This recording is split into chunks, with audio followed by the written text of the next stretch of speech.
say y'all and we say you guys. Other than that, no, I feel right at home. And graduates, you know, the only thing standing in your way of you receiving that ticket out of here, that ticket into the real world. According to the program, the only thing standing in your way is me, so I'm not going to take a whole lot of time. Because you deserve this, and you deserve the honor that you'll receive tonight via that piece of paper, that high school diploma. And truly it is that ticket into the real world where you start your real life. Now, in the long tradition of commencement exercises, you will not remember who your graduation speaker is. But I'll remember you.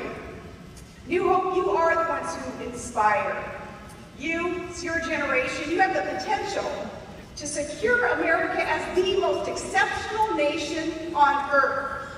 So we need you to listen to what it is that has been already said. Remember what it is, those pieces of advice. And I'm just going to leave you with just one piece of advice that perhaps you haven't heard maybe recently. No need to remember the speaker tonight. I want you to remember just a bit of what I'll share though. Congratulations to you all. Go forth and conquer, but do not be afraid to fail. Don't be afraid of failure. You've been taught to be leaders here. This is a unique situation, a unique curriculum that you have benefited from at New Hope. Your school motto, new pride, new passion, new hope. That's providential. It's prophetic. And New Hope's vision statement has you doing great things.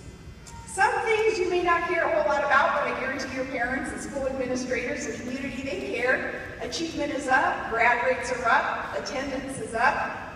You are going on to higher education and to really expand your wings, if you will, in so many different avenues in order to make your lives better, make your community, your state, our nation better. You're doing great things. Proof that New Hope is living up to its name.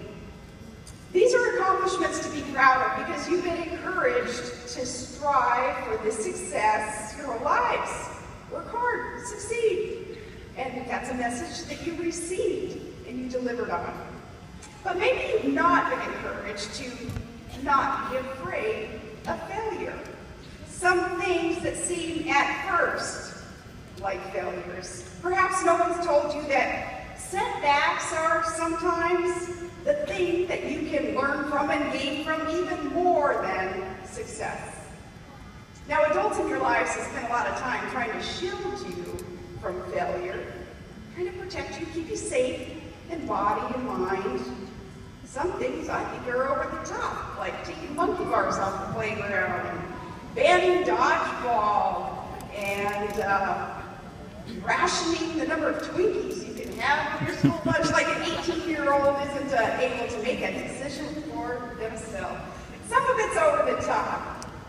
A lot of adults telling young people today that you are all equal, you're all equally winners. Forget the beauty of competition. So no one must achieve more than anyone else. So, well, we won't keep score in sports. And you all get cupcakes and participation trophies after that scoreless game you just played. In the name of protecting, some would have you, I don't know, maybe sit around hugging a tree and singing Kumbaya instead of duking it out in the arena of competition. That's what you're going to need in life. You're going to need the skills that you learn, that you gain from competition in business. You're just trying to survive in this world. Even the tradition of having a valedictorian at this commitment exercise, I understand it was a decision made a long time ago, but that was eliminated in case someone's feelings got hurt. Well, you know, driving into the parking lot this evening, I saw a lot of pickup trucks, and so when that was mentioned in the introduction also about guys and gals who are out here driving trucks, I'm like, well, so do we. And when we hear someone whining about maybe claiming some offense or getting their feelings hurt about something, we rely on that old saying up there in Alaska where we say, buck up or stay in the truck.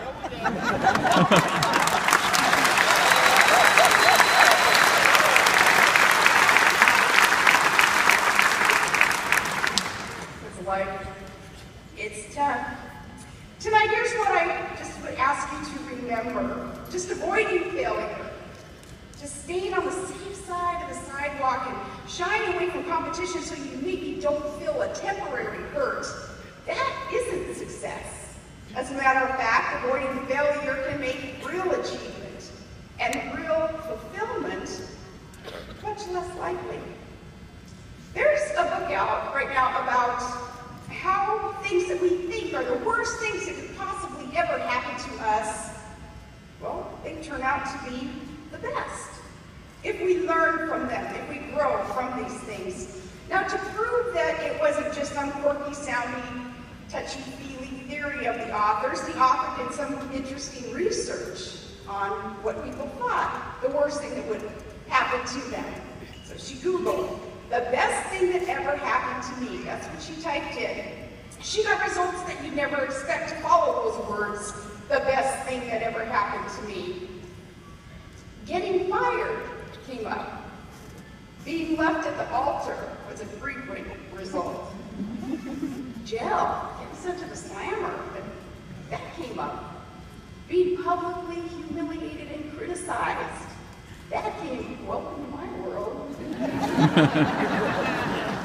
Other results, like an illness, cancer, things that we may fear most in life, but coming through them, students becoming an overcomer because of these less than ideal circumstances by learning from them, by taking responsibility, and then reprioritizing, can be the best thing that has ever happened to us. So when you don't land your dream job, but you pound the pavement, and that leads to another job that's unexpected. When you get dumped by that guy or that girl that you were just so sure was the one. When you get that call to run for Vice President of the United States, you take it. You take it. Don't be afraid to seize it, that opportunity. Take that chance. And you can't be guaranteed success, not consistent success. No one should ever tell you that you will never fall on your face, because you will. But there is opportunity even in that. Learning, growing in that. You have a choice in how to act regarding the circumstances that surround you, less than ideal circumstances. You become bitter or you become better. Now, the best thing that's ever happened to me, well, it had to do with, years ago, 420. It's April 20th, 1989. That's the 420. April 20th, 1989. That's the day that I became a mom. Our firstborn, our son, he came into the world and he grew up deciding that he was going to serve something greater than self. So he grew up to be an infantry soldier in a striker brigade in the U.S. Army.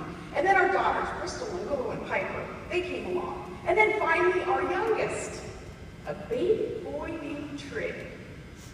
And he's special.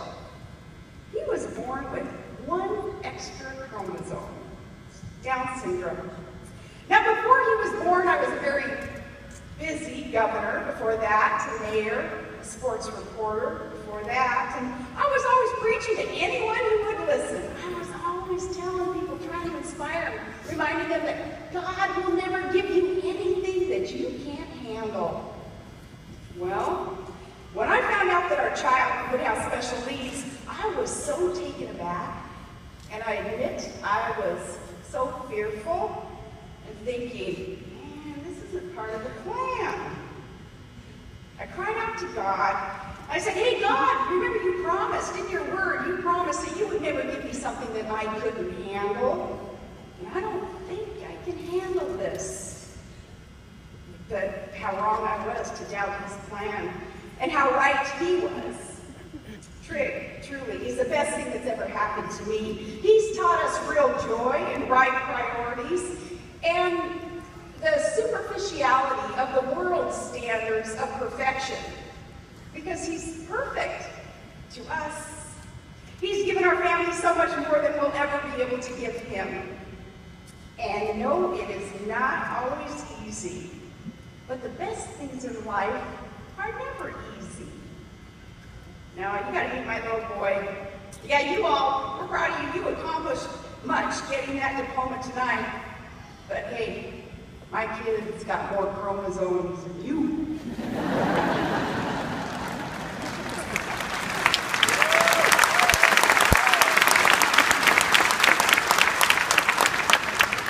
Graduates, as you head out into that real world, and it's a rough and tumble world today, but have faith that the creator of you, he who has the whole world in his hands, he'll never give you something that you can't handle.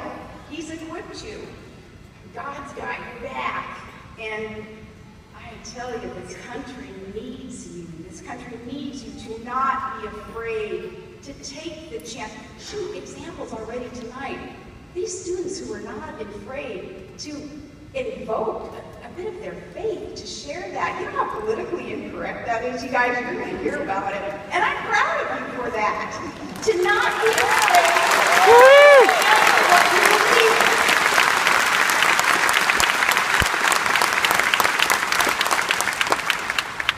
Our country needs that. Take that chance. That opportunity that America, only America provides. The opportunity to work hard and to expect reward for your work ethic. And to live life vibrantly. Man, to embrace the freedoms that we have and to protect those freedoms. Those freedoms that some would attempt to take away. That is what makes America unique. You're blessed to have been born into this system, the freest system in the world.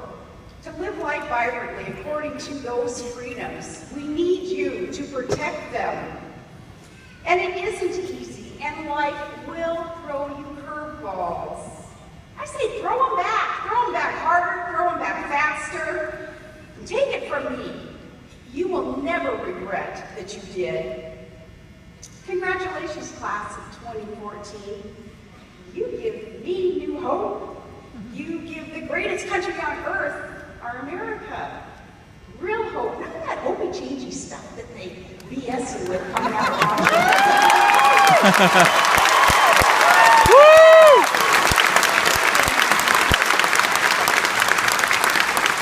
That is you. I hope you take the time to thank your teachers, hug your parents, and see them from under your school colors even, red, white, blue. New Hope High School Indians, I encourage you to be brave. Be brave as the mighty warriors that you're created to be. God bless you. And one more thing, because again, it is a battle out there. War Indians and Roll Tribe